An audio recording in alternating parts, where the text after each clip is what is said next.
He said it wasn't him whistling. But later that night, I heard my own voice calling from the woods.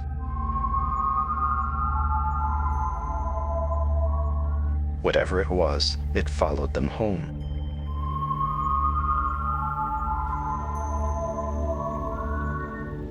Sometimes at night, I hear the whistle again outside my apartment window.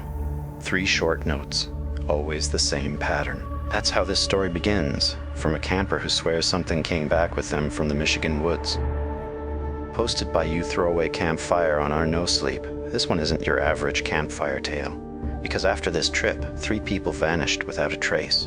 So turn off the lights, grab your headphones, and remember, whatever you do, don't whistle back. And before we dive in, if you enjoy these horror stories, make sure to like this video, subscribe for more terrifying tales, and leave a comment with your own creepy experiences.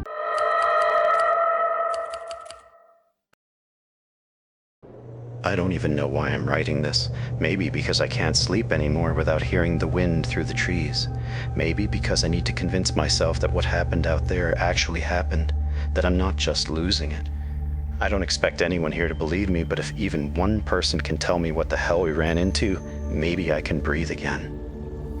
There were 6 of us. Me, Adam, Lex, Jordan, Kyle, and Danny. We've been friends since high school, now all mid-20s and still doing the same dumb group stuff every summer.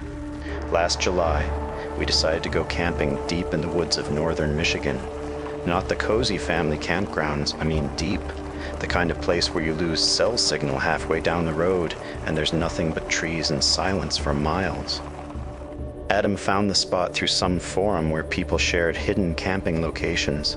It was off an unmarked trail and he was proud of himself for finding it. The drive out took 4 hours, and by the time we set up our tents, the sun was already dipping behind the trees.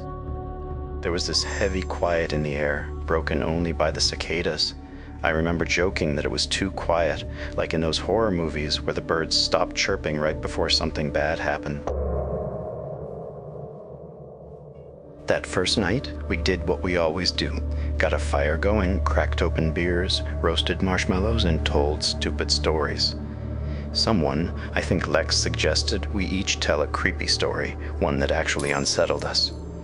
Everyone agreed instantly. It was one of those moments where the firelight makes everyone's faces flicker and you can't tell if you're smiling or grimacing. Jordan went first. His story was about this old local legend, the Whistler in the Pines. He said his grandpa told him it was something people used to see out there, some tall, pale thing that whistled like a person trying to get your attention. You're not supposed to whistle back, he said, or it mimics you. It sounded stupid and made up, but the way Jordan told it, staring into the dark, half whispering, it gave me chills. Then Danny told a story about her cousin disappearing in the woods years ago. I'd heard parts of it before, but she added new details that made my skin crawl. How they'd found her cousin's phone, still recording, with what sounded like 2 voices whispering the cousin's name. We all laughed after that, nervous laughter, the kind that feels like a release.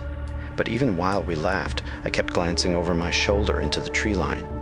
There's something about a campfire that makes the darkness beyond it feel alive. Every flicker of the flame makes the shadows jump. At some point, Kyle said he'd heard something move near the tents. He grabbed his flashlight and swept it toward the sound, but all we saw were trees and fog. Everyone teased him, saying he was just spooked from the stories, but I saw his hand shaking. We stayed up until around 2 a.m. before crawling into our tents. I shared one with Adam. I remember lying there, half asleep, listening to the crackle of the dying fire and the occasional pop of wood. Then, faintly, I heard it, a whistle, 3 short notes, coming from somewhere out in the dark. At first, I thought it was Jordan screwing around, but when I glanced toward his tent, his flashlight was off. Everyone was quiet. Then the whistle came again, longer this time, almost human, but not quite right. Adam muttered, "What the hell is that?" I'd unzipped the tent. I hissed at him to stop, but he shined his flashlight outside. The beam cut through the fog and lit up the clearing. Nothing. He stayed staring for a second, then zipped the tent back up. "Probably a bird," he said, but I could hear the doubt in his voice. The next morning, nobody mentioned the whistle. I thought maybe I'd dreamed it until Lex said he'd heard some weird-ass whistling too. Jordan went quiet, real quiet, and said we shouldn't talk about it, that mentioning it was like calling it closer. He tried to laugh it off, but his hands were trembling while he made coffee. That day was fine. We hiked, swam in a nearby creek, messed around with Adam's drone. But that night, the mood was different. Everyone was on edge. The woods were too still again. No wind, no bugs. It was like the forest itself was holding its breath. Around midnight, we heard it again. Not whistling this time, footsteps, slow, deliberate crunches of leaves circling the camp. Adam yelled out, thinking it was an animal, but the steps stopped dead. Then came this low hum. It was so faint I thought it was in my head at first, a kind of vibrating sound that made my teeth ache. That's when Kyle and Jordan grabbed their flashlights and decided to check it out. Adam went with them while the rest of us, me, Lex, and Danny, stayed by the fire. They were gone maybe 15 minutes. When they came back, they looked pale. Nothing out there, Adam said. But there's, I don't know, weird tracks, like barefoot, but big. Lex laughed, but no one joined her. Not even an hour later, we heard something else, a voice calling from the woods. It sounded like Kyle saying, "Guys, come here, I found something." But Kyle was sitting right next to me. He stood up slowly. "That's not funny," he said, voice shaking. Then it came again, identical. "Guys, come here, I found something." The voice was coming from deeper in the trees, maybe 50 yards away. Danny started crying. Adam told us to stay put and went toward the sound with his flashlight. I could see the beam moving between the trees for a while, then it vanished. 5 minutes passed. 10. Then Adam's light appeared again, bobbing closer. But when he stepped into the clearing, his face was blank, like he'd forgotten where he was. He sat down by the fire and didn't say a word. When we asked what he saw, he just muttered, "It wasn't me." We didn't sleep that night. By morning, Adam was acting normal again, or pretending to. He said he didn't remember anything after going into the woods, but something about him felt off. He kept asking the same questions, over and over. "What time is it? Did anyone else go out there?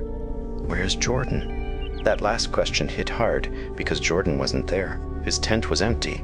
We searched for him for hours, calling his name, leaving markers on trees, everything. Eventually, we found his backpack and one of his boots by the creek. The ground around it was disturbed, like he'd been dragged, but there were no footprints leading away. We argued about calling for help, but there was no signal. Adam wanted to stay another night, in case Jordan came back.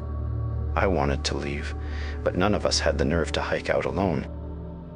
That night was the worst.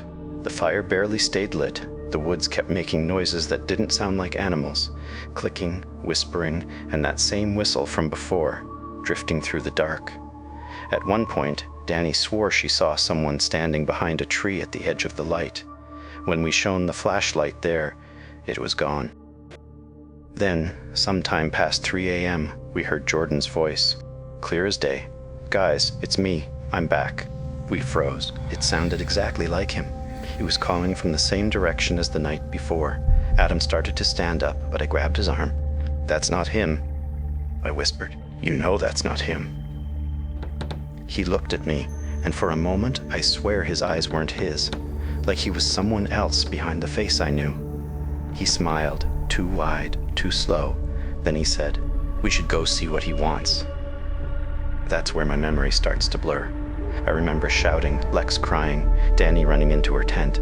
I think I blacked out for a while, or maybe I was too scared to move. When I came to, the fire was nothing but embers, and Adam and Kyle were gone. Only Lex and I were left.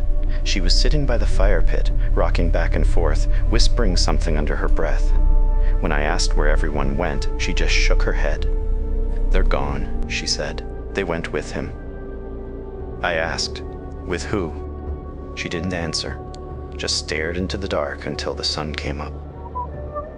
When I finally convinced her to move, we packed what we could and hiked out. Took us most of the day.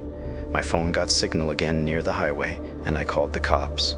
They searched for 3 days, never found any trace of the others. No tents, No gear, nothing, like the forest swallowed them whole. It's been 3 months now. Lex won't talk to anyone. She's in some kind of care facility, catatonic most of the time. I visited once. She just kept whispering, "It's not them. It's not them." Sometimes, at night, I hear the whistle again outside my apartment window. 3 short notes, always the same pattern. I haven't opened the curtains to check. I don't think I want to. If anyone reading this has heard of something like this, something that can sound like you or wear your face, please tell me what it is, because I don't think it stayed in the woods.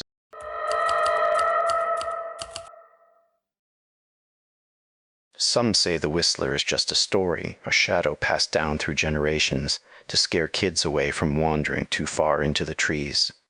But others swear it's older than that. Something that doesn't chase you, doesn't hunt you, it waits, listens, learns, and when it knows your voice, it follows. Maybe that's why some people vanish in the woods without a trace. Not taken, not lost, just replaced. So next time you go camping and the night goes quiet all at once, if you hear your name whispered from the dark, or 3 short notes drifting through the trees, don't look, don't answer, because whatever's calling out there, it might already know your voice. As always, stay safe, and if you hear a whistle in the dark, don't whistle back.